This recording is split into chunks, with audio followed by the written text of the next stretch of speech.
पाकिस्तान के पास मुस्तनद fast bowler नहीं। मोहम्मद आमिर वापस आ रहे हैं पाकिस्तान की इंटरनेशनल क्रिकेट में। ये एक बहुत अहम खबर है जिस पर आज हम बात करेंगे। और साथ साथ बात हो रही है सरफराज अहमद की कि सरफराज अहमद को पाकिस्तान टीम का चीफ सेलेक्टर होना चाहिए।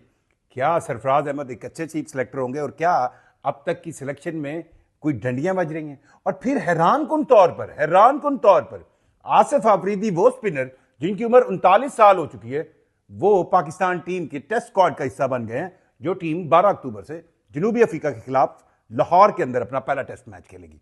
मैं जुल्करनैन शेख आपको खुशामदीद कहता हूं 365 डिजिटल पर। आज हम थोड़ी सी क्रिकेट की वो बातें करेंगे जो आपको यह समझाने की कोशिश करेगी कि क्रिकेट, पाकिस्तानी क्रिकेट जा किस तरफ रही है। मोहम्मद आमिर की पाकिस्तानी क्रिकेट पर वापसी की बात बहुत अहम है। क्यों मोहम्मद आमिर की वापसी की बातें हो रही है? मोहम्मद आमिर पहले भी 2 बार अपनी रिटायरमेंट जो है वो अनाउंस कर चुके हैं। पहले उन्होंने रिटायरमेंट अनाउंस की थी 2020 के अंदर, लेकिन फिर उन्होंने 2024 के अंदर होने वाले वर्ल्ड कप, जो कि यूएसए और वेस्ट इंडीज में हुआ था, उससे पहले अपनी रिटायरमेंट वापस ले ली थी।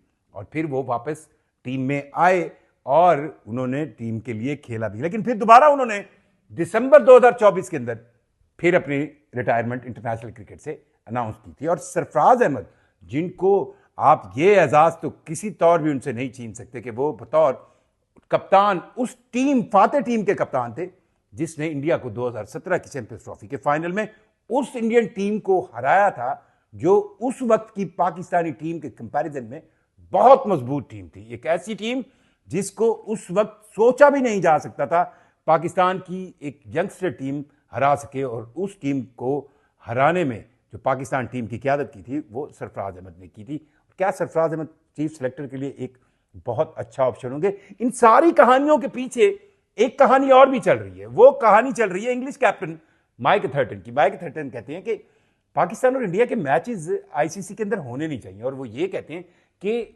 जानबूझकर 2013 से ऑनवर्ड हर आईसीसी इवेंट के अंदर पाकिस्तान और इंडिया का मैच रखा जाता है। और उसकी वजह यह है कि इससे कमाई की जाए। आईसीसी कमाई करना चाहता है, ब्रॉडकास्टर कमाई करना चाहते हैं, लेकिन इस कमाई का बड़ा हिस्सा जाता है, पता है किसको? वो जाता है इंडिया को। अगर आईसीसी की आप पूरी देखें कि हर साल किस मुल्क को कितने पैसे मिलते हैं, तो आईसीसी की जो आमदन है उसका तकरीबन 38% जो है वो बीसीसीआई यानी इंडियन क्रिकेट बोर्ड लेके जाता है। और वो तकरीबन $230 मिलियन सालाना बनते हैं।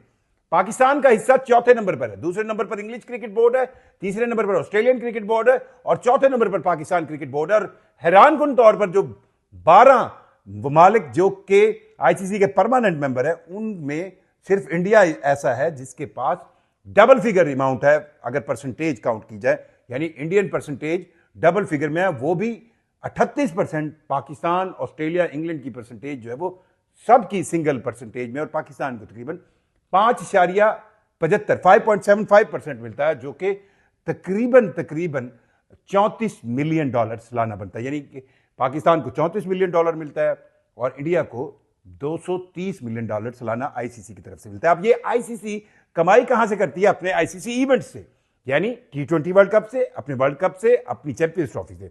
और इनके अंदर 2013 से यह पक्की बात रखी हुई है ब्रॉडकास्टर ने कि वो पाकिस्तान और इंडिया का मैच रखते हैं। अब जो हालिया एशिया कप के अंदर कशमकश हुई, और इस बार तो 3 बार मैच आया पाकिस्तान और इंडिया का, और साफ नजर आ रहा था कि जिस तरह एशिया कप के ग्रुप्स बनाए गए, एक तरफ तो 2 तगड़ी टीमें पाकिस्तान और इंडिया और बिल्कुल 2 छोटी टीमें साथ रखी गई थी, जिससे यह कन्फर्म था कि पाकिस्तान इंडिया ही सुपर 4 में पहुंचेंगे। जबकि दूसरे ग्रुप को अगर देखें तो बांग्लादेश, श्रीलंका और अफगानिस्तान, ये 3 इक्वल टीमें थी जिनमें से किसी 2 का भी चांस हो सकता था। सो इस चीज को लेकर माइक थर्टन जो है वो इस बात पर आए हैं कि आईसीसी को बहुत ही शफाफ अंदाज में ड्रॉज कराने चाहिए।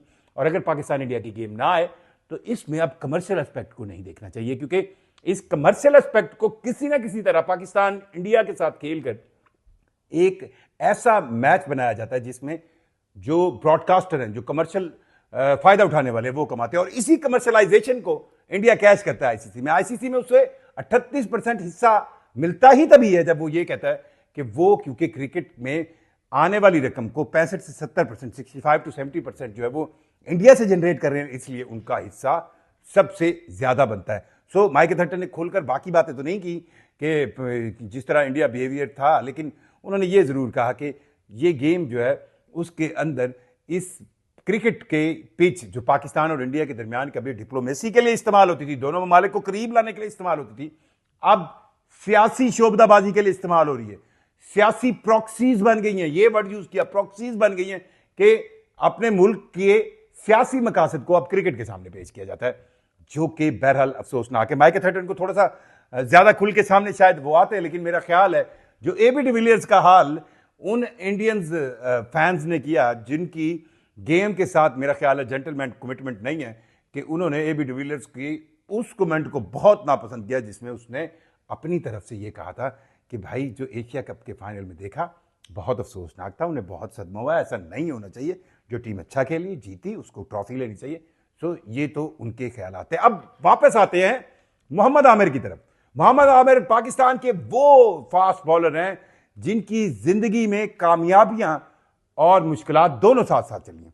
2010 के अंदर जब स्पॉट फिक्सिंग केस आया, मोहम्मद आसिफ और सलमान बट 3 नाम आए थे, लेकिन मोहम्मद आमिर को यह एज दिया गया था कि वो अंडर एज थे, उनकी उम्र कम थी, लेकिन मोहम्मद आमिर ने कमाल अंदाज से अपनी रिकवरी की, वो गेम में रहे, उन्होंने फिर गेम के स्पिरिट को वापस लाया। बहुत मुश्किलात थी, आप अप्रिशिएट करें, मैं बहुत कम प्लेयर होंगे जो इस तरह गिरकर दोबारा उठते, और मोहम्मद आमिर ने अपना लोहा एक एक्सट्रीम अंदाज में मनवाया 2017 की चैंपियंस ट्रॉफी के अंदर, स्पेशली वो फाइनल के अंदर उनका वो स्पेल किसी को नहीं भूलता, जिसमें भारतीय सारे बैटर जो है वो बिल्कुल परेशान थे, हैरान थे। फिर मोहम्मद आमिर ने 2020 के अंदर रिटायरमेंट ऐलान कर दी इंटरनेशनल क्रिकेट से, लेकिन अचानक से पता चला 2024 के T20 वर्ल्ड कप से पहले वो वापस टीम के लिए अवेलेबल थे, और फिर उन्हें टीम में शामिल भी किया गया। लेकिन बाद में, क्योंकि पाकिस्तान की टीम पहले राउंड से ही बाहर हो गई थी, बाद में उन्होंने इंटरनेशनल क्रिकेट से रिटायरमेंट का ऐलान किया था। अब 3 रोज से सोशल मीडिया पर यही बातें चल रही थी, मोहम्मद आमिर आएंगे आएंगे आएंगे, लेकिन आज उन्होंने एक वीडियो पैगाम में सारा कुछ क्लियर किया और यह कहा कि वो इंटरनेशनल क्रिकेट से दस्तबरदार हो चुके हैं और वो अब टीम में नहीं आएंगे, और वो ये चाहते हैं कि यंग ब्लड, ज्यादा यंग लोग पाकिस्तान टीम का हिस्सा बने, नया टैलेंट आना चाहिए पाकिस्तान टीम में, और वो ये चाहते हैं कि वो टैलेंट फ्लरिश करे। अब एक तरफ तो ये तजवीज दे रहे हैं और साथ साथ उन्होंने ये भी तजवीज दी कि सरफराज अहमद वो शख्स है जिनको चीफ सिलेक्टर होना चाहिए।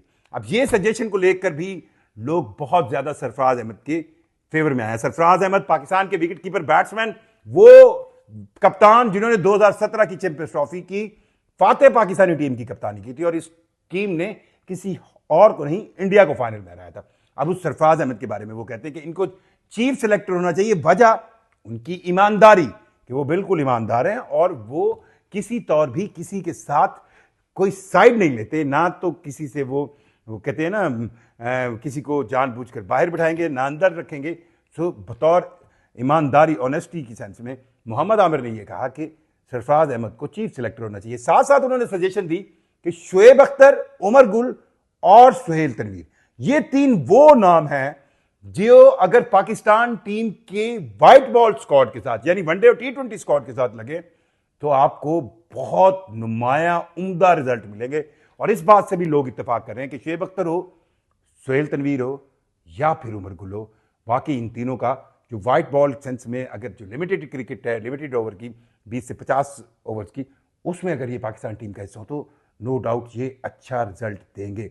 और कहानी फिर आसिफ अफरीदी की। आसिफ अफरीदी वो पाकिस्तान के स्पिनर हैं जिन पर 2022 में एक पीसीबी ने खुद एंटी करप्शन कोड के तहत पाबंदी लगाई। 2 साल की पाबंदी थी, अब वो पाबंदी पूरी हुई है नहीं हुई, कभी पीसीबी की तरफ से कहा जाता है कि उनकी पाबंदी पूरी होगी। बहरहाल वो एक अरसे से कहीं ना कहीं डोमेस्टिक में सेलेक्ट होते आ रहे हैं, लेकिन अचानक से लोग हैरान हो गए कि उनको पाकिस्तान टीम के उस टेस्ट स्क्वाड का हिस्सा बना दिया गया जो जनूबी अफ्रीका के खिलाफ 2025-27 की टेस्ट चैंपियनशिप, जो वर्ल्ड टेस्ट चैंपियनशिप है, उसके तहत खेले जाने वाले 2 टेस्ट मैचों में से पहले टेस्ट मैच में कजाफी स्टेडियम लाहौर में खेले गए। अब इस स्क्वाड का हिस्सा रखते हुए जरा ये कह रहे हैं सिलेक्शन कमेटी के कि हमने उनको एक नुमान अली के बैकअप के तौर पर रखा है। अब नुमान की उन्होंने कहा कि अगर उन्हें फिटनेस मसाइल हुए, ऐसे मसले हुए, तो हम उन्हें खिलाएंगे। अब यहां पर भी बहुत ज्यादा सवाल उठते हैं। एक तरफ तो मोहम्मद आमिर समेत सब ये पीट रहे हैं, और अगर आप हमसाया मुल्क भारत की तरफ देखें तो वहां रोहित शर्मा को इसलिए कप्तानी से हटा दिया गया कि हम नया टैलेंट डेवलप कर रहे हैं, हम शुभमान गिल को बतौर नए टैलेंट के तौर पर ला रहे हैं, और 27 के वर्ल्ड कप से पहले हम चाहते हैं कि वो एक अच्छे वनडे कप्तान हो। हर जगह पर नए टैलेंट को लाने की बात हो रही है, लेकिन यहां पर कहानी ये है कि हम 39 साल एक स्पिनर को ही वापस स्क्वाड में ला रहे हैं, किसी यंगस्टर को चांस नहीं दे रहे। अपनी राय से हमें जरूर आगाह कीजिएगा। मुझे जुल्करनैन शेख को 365 डिजिटल पर इजाजत दीजिए। अल्लाह हाफिज।